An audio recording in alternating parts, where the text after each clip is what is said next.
In this video, I want to show you how to paint vinyl shutters. For this tutorial, I'm using some spray paint made specifically for plastic. You could use this Rust-Oleum or Krylon Fusion, a rubber mallet, the sharp end of a painter's 5-in-1 tool, some channel locks. I'm also going to show some different techniques using a fencing tool, and some end nippers. For the first step, you will need to remove any shutter locks if you have any. If you have just screws, you would remove them at this point. To remove the shutter locks, simply stick the sharp end of the 5-in-1 painter's tool underneath the head and hammer it off.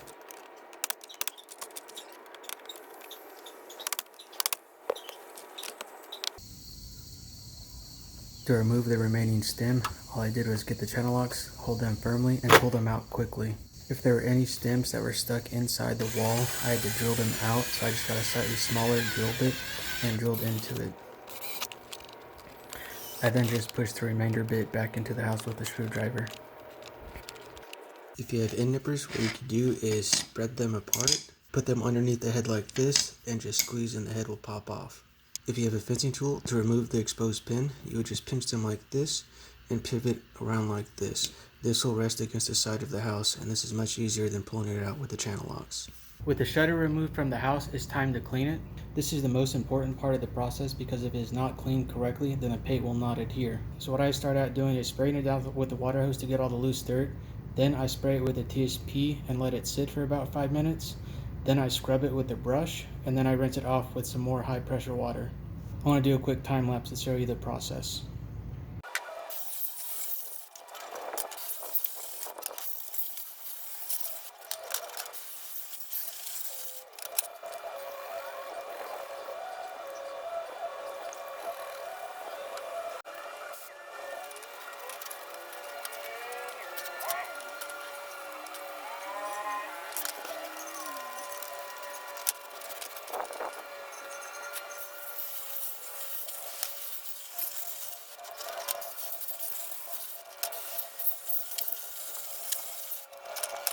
After rinsing the shutter off, completely let it dry. Once the shutter is dry, I'm going to wipe it down one last time with a damp cloth just to get any debris that might be left.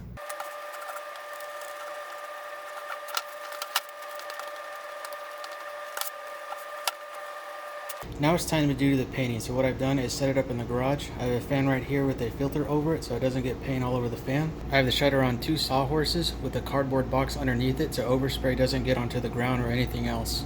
At this point, I'm going to thoroughly shake up the spray can. I'm also going to put on my goggles and the respirator. With the fan going in the garage, the fumes will be low, but there will still be overspray, so this will catch the overspray from getting into your lungs. So as far as spray technique, what I found to work best was to spray these sides, so the sides right here, as well as the tops. Then spray the flat portions right here, overlapping just a tiny bit right here. Then go like this to get the slats. I'm going to keep the first coat very light. You should still be able to see the base color underneath it. You don't want to go too heavy or you will get runs.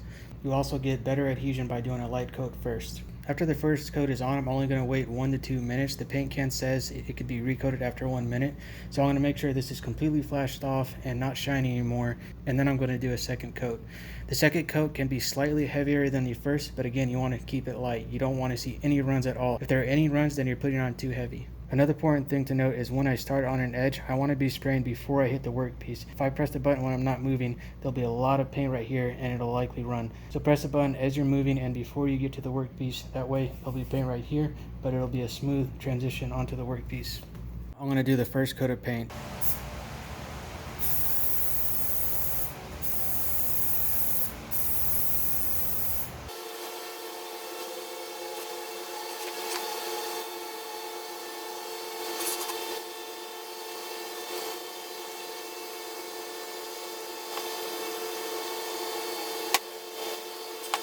Here's the shutter after the first coat has been put on. You can see I missed a lot of areas right here. They're just a very light coat.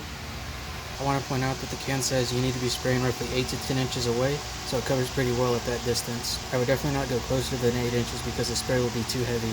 Also on the first coat, I went with the slats, going this way to cover the flat edges. For the second coat, I'm going to do the opposite way to make sure I get the bottom of the slats. It's been about 3 minutes since the first coat and it's completely flashed off, so I'm going to put on the second coat. I'm going to make sure and shake this up again before applying the second coat.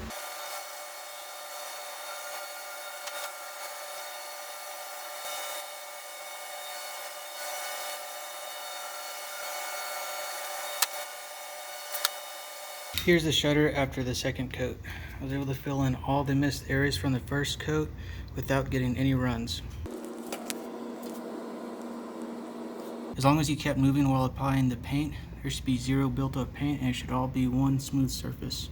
With the shutter painted, it's time to remount it onto the house. So to do this, I've just stuck the very tip of these into the holes just so I don't have to carry them. When I get to the mounting surface, what I'm going to do is at the bottom, insert these into the holes on the siding or the side of the house. I'm only going to insert them a tiny bit, keep them loose. And then I'm going to do the same for the top. With all 4 loose, I'm not going to put the middle ones in.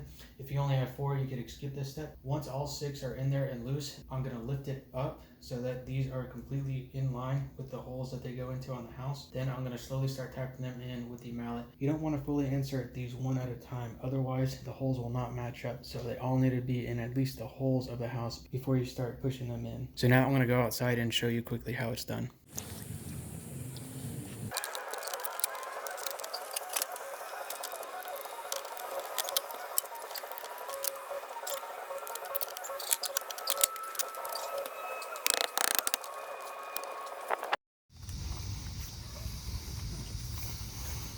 And here is the finished product. Thanks for watching.